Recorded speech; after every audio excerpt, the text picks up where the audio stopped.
Baik, sudah dicoba, sudah selesai. Kalau sudah dicoba dan sudah selesai, kita akan menentukan preferensi sistem MYOB. Ada beberapa ketetapan dan kebijakan agar misalnya seperti tadi, ketika kita memasukkan huruf, memasukkan kalimat kok tidak sesuai dengan spelling bahasa Inggris, maka dia akan muncul peringatan. Bagaimana caranya agar peringatan tersebut tidak muncul kembali? Kita akan coba setting hal tersebut. Menunya adalah dari setup, kemudian preference.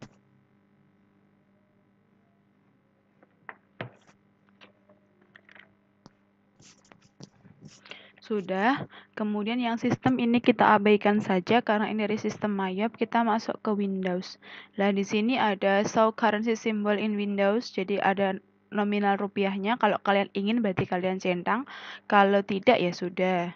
Use easy fill when selecting from a list, jadi ini tetap kita sajikan.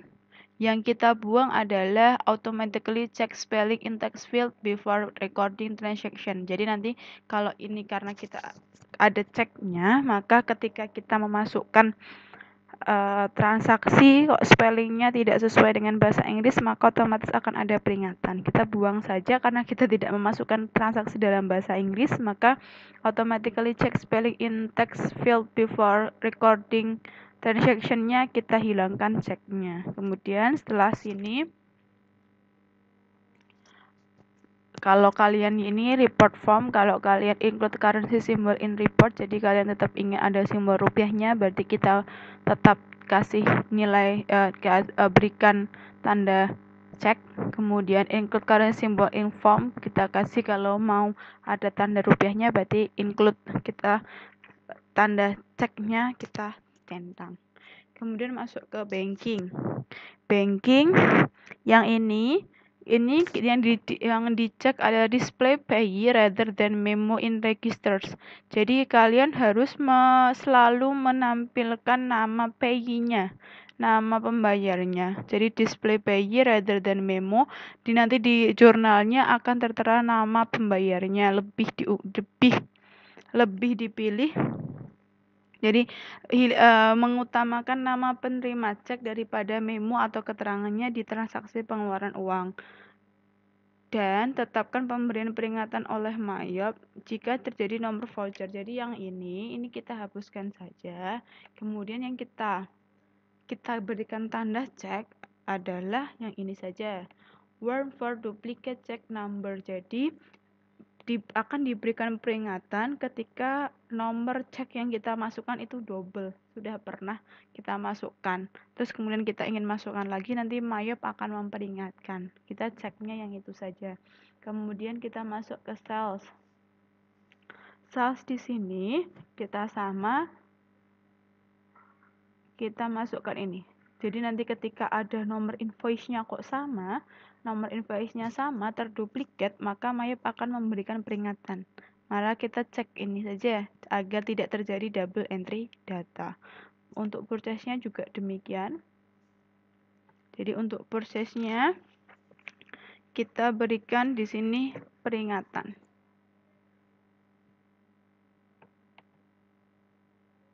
Sudah. Untuk yang kita atur adalah hal-hal tersebut.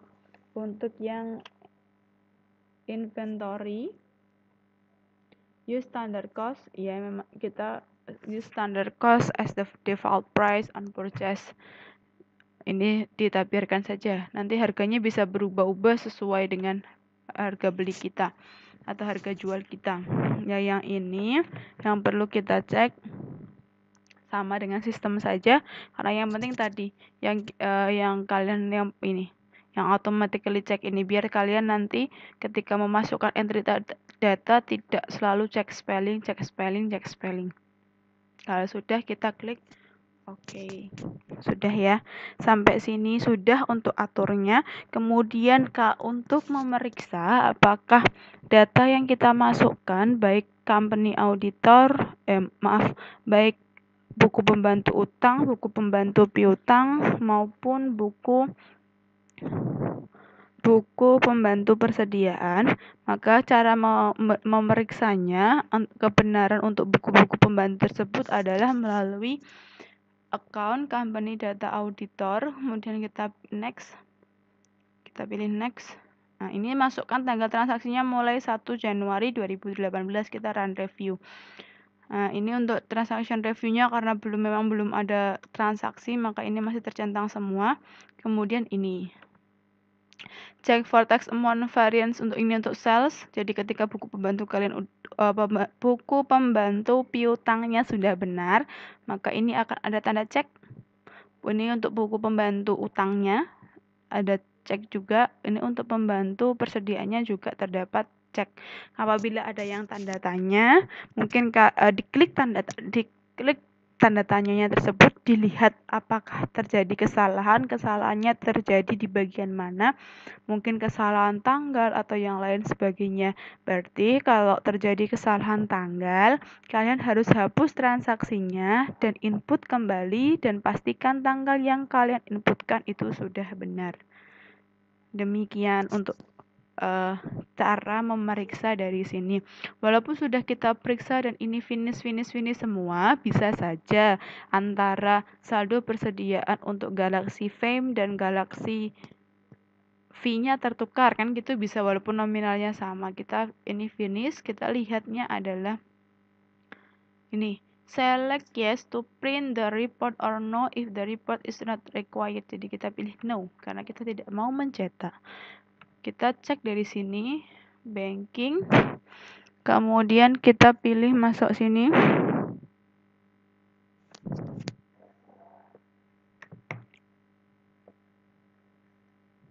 Kita masuk ke report, masuk report, kemudian pilih account, tidak apa-apa. Kemudian kita pilih sales. Sudah sampai sales. Kita pilih sales, kita pilih reconciliation detail. Customize. Tanggalnya kita masukkan 1/1/2018.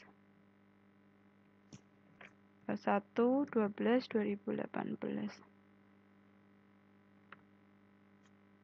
Ini saldonya. Benar, punya Toko Benua Jaya 23.100 tanggal 20/11/2018. Toko Kencana 17.600 30/11/2018, buktinya ini. Kemudian untuk Toko Serasi 16.500, buktinya ini. Kalau sudah benar, kita close. Kemudian kalau untuk yang pembantu utangnya, maka kita purchase, terus reconciliation detail. Kemudian kita customize. Posisi utangnya adalah tanggal 1/12/2018, kita display. Nah, di PT Dian Persada kita punya utang 33 juta, PT Nusa Indah kita punya hutang 23.100.000. Total hutang kita adalah 56.100.000. Barangkali ini ada yang terbalik, maka harus kita sesuaikan. Kalau sudah, kita close. Terus untuk yang inventory, berarti kalau kita dari sini inventory, kita pilih item list detail, kita display. Nah, kita punya untuk yang SGF itu 40 juta nilainya, yang ini 70 42 juta nilainya. Sudah selesai kita melakukan setup awal. Silakan dilakukan dengan baik dan benar untuk pertemuan selanjutnya agar kita bisa lanjutkan untuk memasukkan transaksi. Apabila ada pertanyaan, bisa ditanyakan langsung kepada Ibu melalui chat ataupun melalui classroom. Kemudian untuk tugasnya adalah kalian nanti melakukan screenshot untuk masing-masing laporan. Tadi yang report, kemudian sales, yang reconciliation detail sama purchase, reconciliation detail, kemudian inventory, yang item register detail. Hasilnya itu kalian screenshot dan kirimkan ke Ibu. Jadi tanggalnya adalah customize. maaf, bukan item register, item list detail. Customize, terus kemudian display. Yang kalian screenshot ini dan yang lain sebagainya tadi. Cukup sampai sini untuk pertemuan kali ini. Terima kasih. Wassalamualaikum warahmatullahi wabarakatuh.